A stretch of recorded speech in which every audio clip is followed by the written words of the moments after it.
interesting about soybean yields, it interests me a lot. I have a small farm in eastern Nebraska, and I was a big corn-on-corn kind of guy, and didn't have a lot of faith I could produce soybeans very well. I was stuck at 35 bushels an acre, and then talking to companies like we see here today, they got me interested in some of these out-of-the-box ideas and to try to increase soybean yields beyond this kind of conventional approach we take to producing soybeans. And so I was willing to do some things, and I went out in 30 acres, and I had kind of a 10-acre plot in the middle where I just did what we would always do, and then I had these other two 10-acre blocks on both sides. Didn't do anything for 5 years, put this thing out, tried a bunch of foliar stuff, did that, and this was back in, so it was in 2009, that's that 2008-10 where we have that 2009, that very wet year. And so soybeans did pretty good that year, but I remember because when we were combining that, I was really shocked because in my test plots where I put all these products, man, I went to 63 bushel. This is a kind of a tight clay, high pH soil.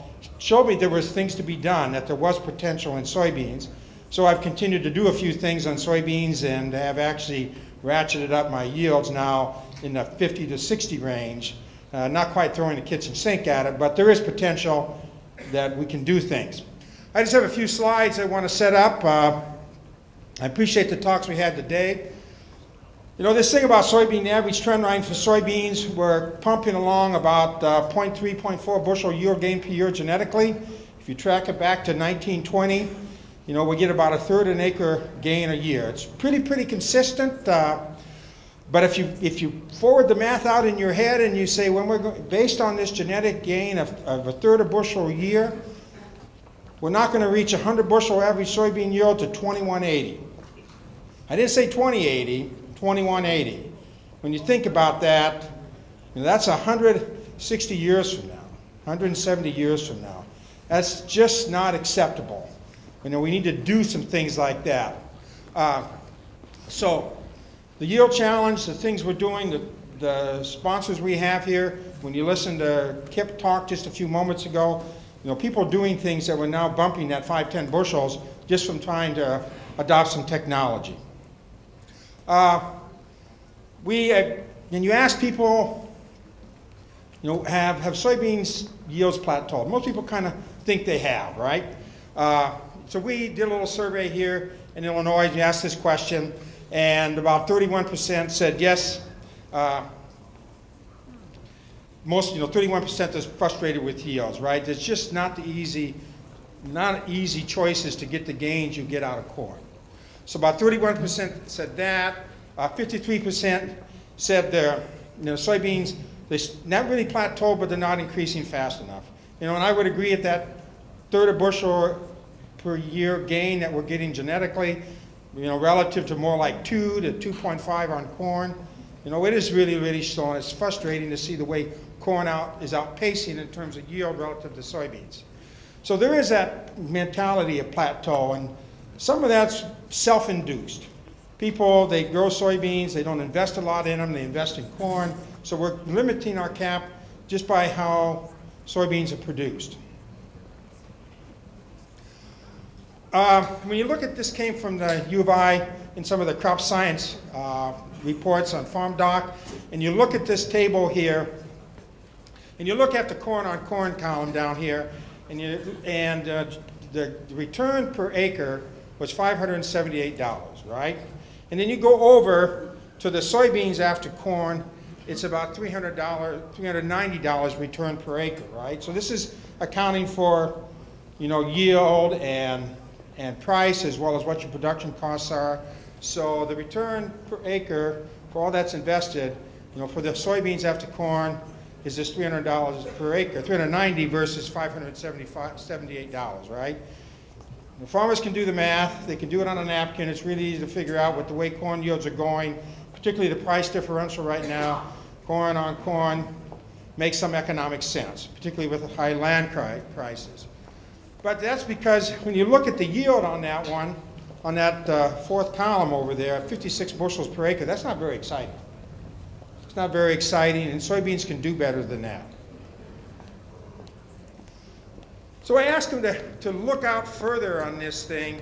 So So where do we have to be to try to drive this yield, right? Where do we have to be? We need to pick up some more bushels here. So we just went back and calculated. I asked Gary Shickley at U of I to calculate this through. And what if we take soybean yields? So again, the first column, we have corn after corn. Again, that's a $578 return per acre. Soybeans after corn, you saw that. And at 56 bushels, we have 390. In the third column, we have 65 bushels. Takes us to $485. Still not very exciting.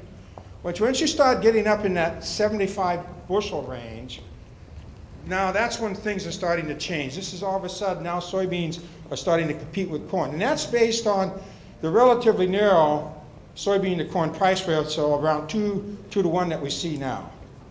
Not like it used to be when it was 2.7, and maybe that price ratio will expand again, and that will help soybeans.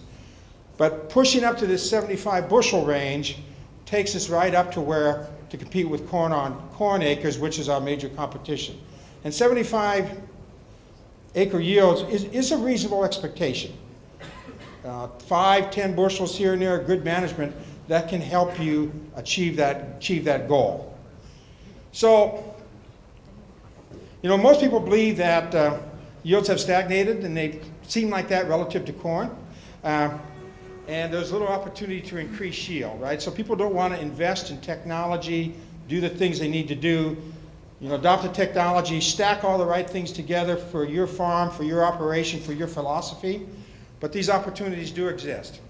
You know, you just heard from Kip talk about his situation back in 2010.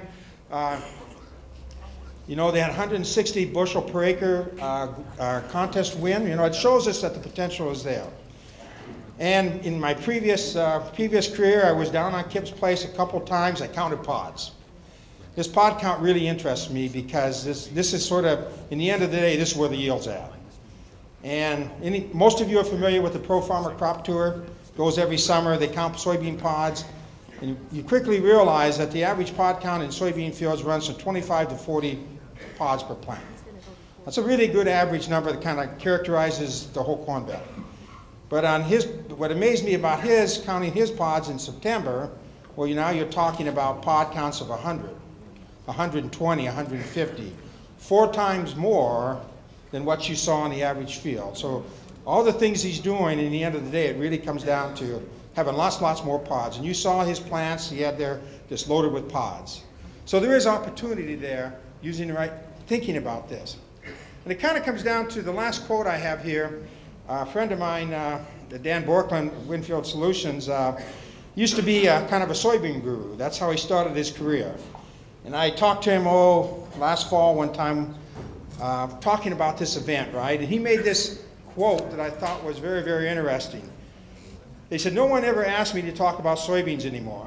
I'm asked to talk about corn or corn, corn on corn or corn. If we really want to be successful in producing higher yielding soybeans, we need to go back to school on agronomy. We need to understand, and as Kip does in his own fields, we have to think of soybeans differently. You know, pulling out an extra 5 or 10 bushels out of soybeans is not going to be as easy as pulling out 30 bushels out of corn. But if we spend some time thinking about the agronomy, some of the foundation stuff that has to be done, the technologies that can be stacked on, we start thinking about the soybean plant as, you know, as a crop, and go back and become a student of agronomy again, and the potential's there to increase our yields. And that 75 bushel, I think, is very realistic for much of Illinois. And that, I mean, that's not the ceiling. I think the ceiling's higher than that. I'm going to let Jim take over, talk quickly about the yield challenge. This is under the soybean checkoff and the direction of the Illinois Soybean Association and the board of directors.